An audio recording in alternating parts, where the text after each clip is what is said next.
two things that are really important to me in life and ministry and everything else that we are doing.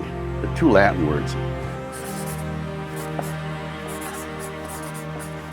ex nihilo, out of nothing. And that's basically creation talk, right? Out of nothing, God created ex nihilo, out of nothing. First 4 words of the Bible. In the beginning, God. Not us, God. In the beginning, God. Created, 5th word, created, ex nihilo. Out of nothing. Out of nothing. And that's where I want to start all in young life. I may be an odd one, but I want to start all our talks with this one right here. In the beginning, God created out of nothing. What did he create out of nothing? Everything. Everything gets created out of nothing. And that's the amazing thing right there. It's out of nothing. And the biggest deal, though, is this. Image of God. Okay? Creation. Ex nihilo. Out of nothing. And we get imago Dei. Image of God. That's who we are. That's what he made.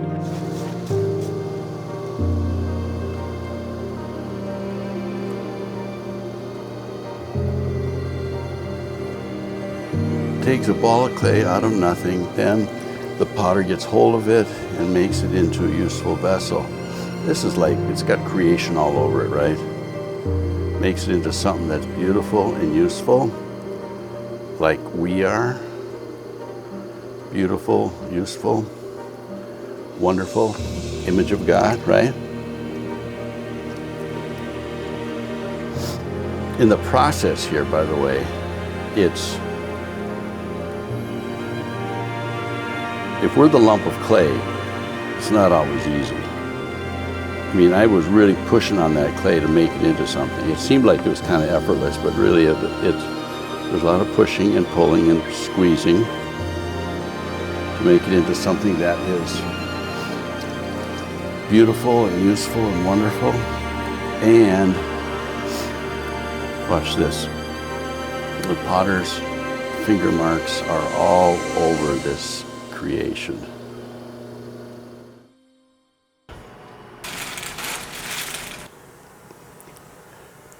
When I was a kid, I was born and raised in Japan. My parents were missionaries there, and I think a lot of who I am comes from where I come from. And this was Japan, and this is just right post-World War II. And Japan was really in tough shape at that point. We lived in a small house in the mountains in southern Japan. My dad was a missionary there, and us kids would do homeschool. Homeschool to us meant my mom gave us a teacher's manual and a pile of books and says, "Go at 'em, boys." And we did it. We did about 3 days lessons in one morning, and then we spent the rest of the time in the mountains of Japan playing and messing around. What a life. That was really great. Come back to the States, and growing up bicultural and bilingual was really interesting. Coming back to the United States and trying to fit in, no, that was not so good. Not a good time in my life.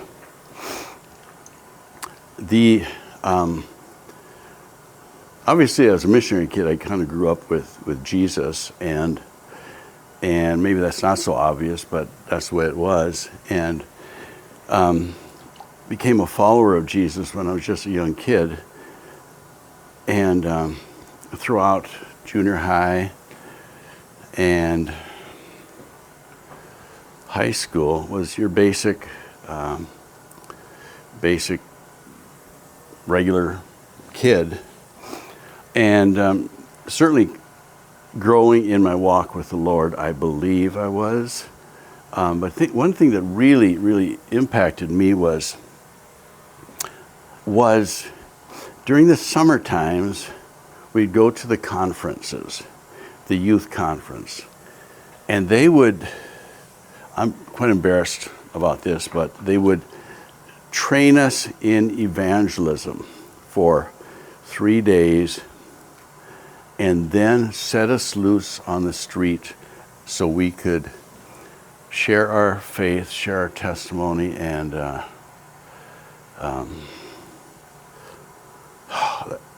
with random strangers.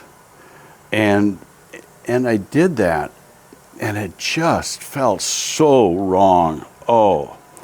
And it's almost like we have to, find a person sitting at a park bench, go sit next to them and start sharing your faith and asking them if they want to be committed to God and to accept Jesus into their life. And they would say, oh, not now, or yes, or I already have.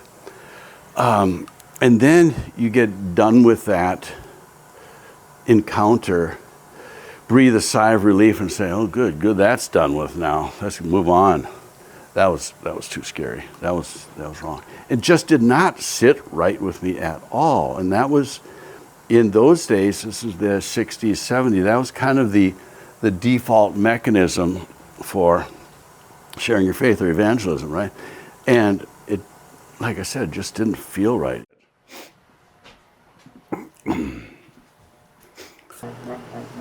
I'm big into the thing about hands of a potter. The hands of the potter is really big. It's a creation story too. The hands of the potter are all over this thing.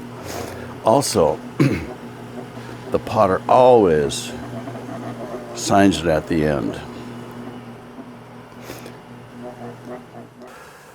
I got hooked up with Young Life when I was a high school kid, and that really made a whole lot of difference. My Young Life leader was my English teacher.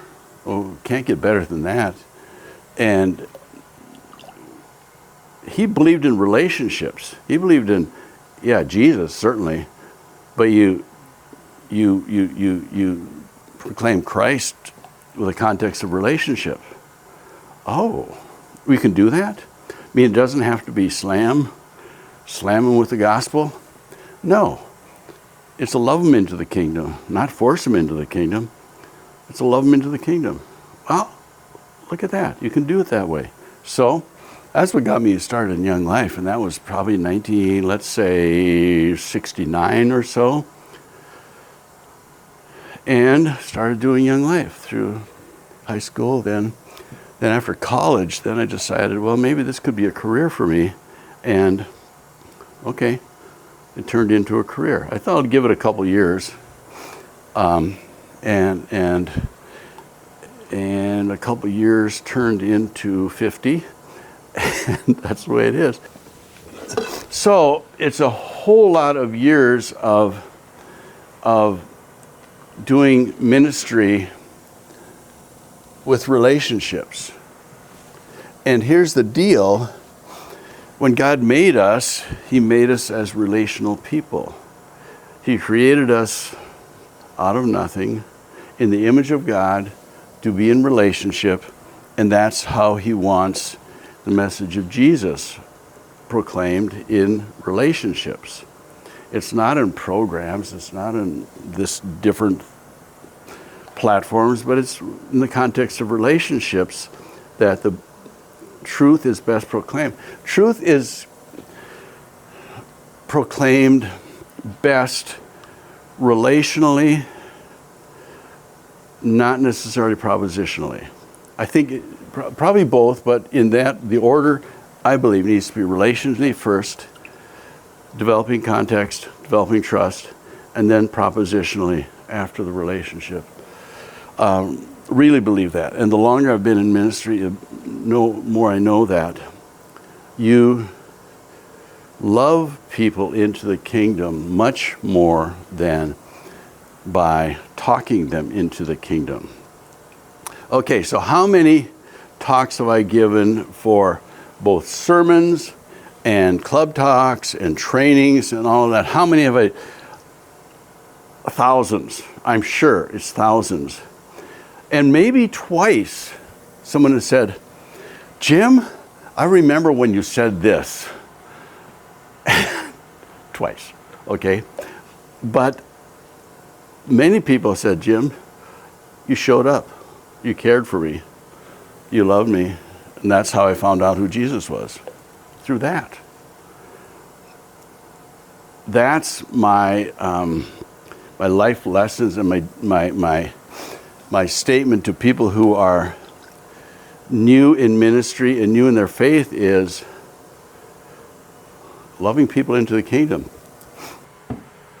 That's our model of ministry right there, is go be with someone, walk with them, lavish grace on them, and again, love them into the kingdom. That's what you can do. And is that all we can do? Yeah, pretty much. I mean, shouldn't I talk more? Well, maybe not. You don't need to talk that much. You do need to talk, yeah. You need to utter words of life and hope and encouragement and Jesus words and God words. You need to do all of that. But you maybe more importantly need to do words of grace. Words of grace. That's what you want, right?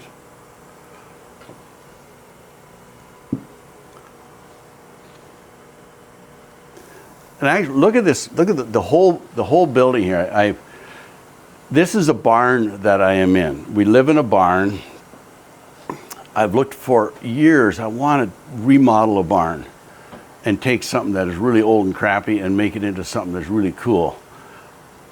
Couldn't find the barn. Couldn't find a barn. Couldn't find a barn. I found 30 acres of land with woods all over it. Perfect. I can make a barn on that. I'll make a barn and then let it age. And then people come in and say, oh, you remodeled an old barn. Sure, that's what I did. So what I do is try to take the stuff that people have thrown away or consider not quite right and make it into something that is right. Make it into something that is good and beautiful. But sometimes you've got to have like a foundation, okay? You got to have a foundation. That's got to be right. That's got to be right. And for me anyway, obviously the foundation has to be God, Jesus, and that's got to be right. I mean, that's kind of a non-negotiable, right? You can build anything, but you got to have the foundation right. If the foundation right, you can build anything. Okay, I'm showing you out back here because, again, the creation thing is what I really, really love. This was all, 7 years ago, it was all forest, okay? And I just, it's just, when it's springtime and summer, it's just absolutely gorgeous out here. Right now, it looks kind of raunchy, but that's the little house. My son, Sam, lived in there for a while, and that's the overflow guest room kind of thing. Ambulance, look at that. Ambo made into a camper. Huh? 2004 diesel-ish. This one, love this shop here. This shop is wood from the sawmill up in northern Minnesota, steel from my neighbor's barn. That's where I got this stuff. Windows, random places that were free 99. I love this shop here, okay? So this building is one of my sons is going to come back and live here. And you have driven past those logs 100 times because those are guardrail posts from Interstate 94. And every 30, 40 years they have to dig them up and replace them with new guardrail posts because they're all rotten. No, they aren't. Look at that, look at that. We power washed them and then put a planer on them. And so, about 800 posts from Interstate went into this building. The full basement is all log posts, and then the upstairs is log posts as well. I think it's, man, talk about recycling. That's really kind of fun, really fun. Okay, here's something. Look at that. Where did that come from? State Hospital.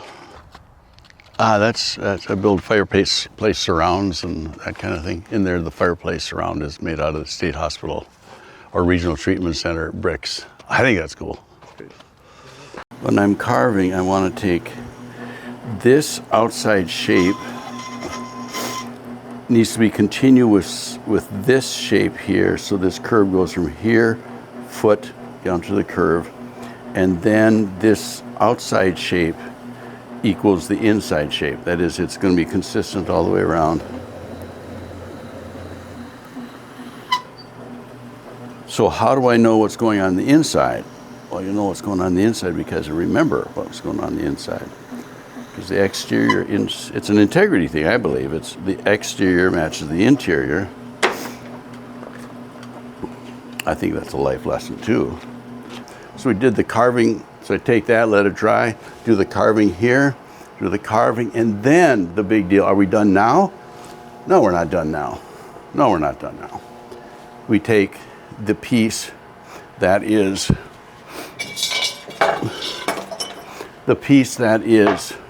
raw clay, dried clay, fire it once. This is fired to a cone 05, about 1900 degrees. Okay, once it's fired though, again, back to creation, right? We are not useful till right there. We're not useful till this happens. We're not useful here. Not so much here. There we go. That's what we're looking for. And for us, there's a whole lot of hell that we have to go through. In fact, God's going to put us through all kinds of hard stuff to get to something that it's beautiful and useful, and it'll work and last forever. That's us right there.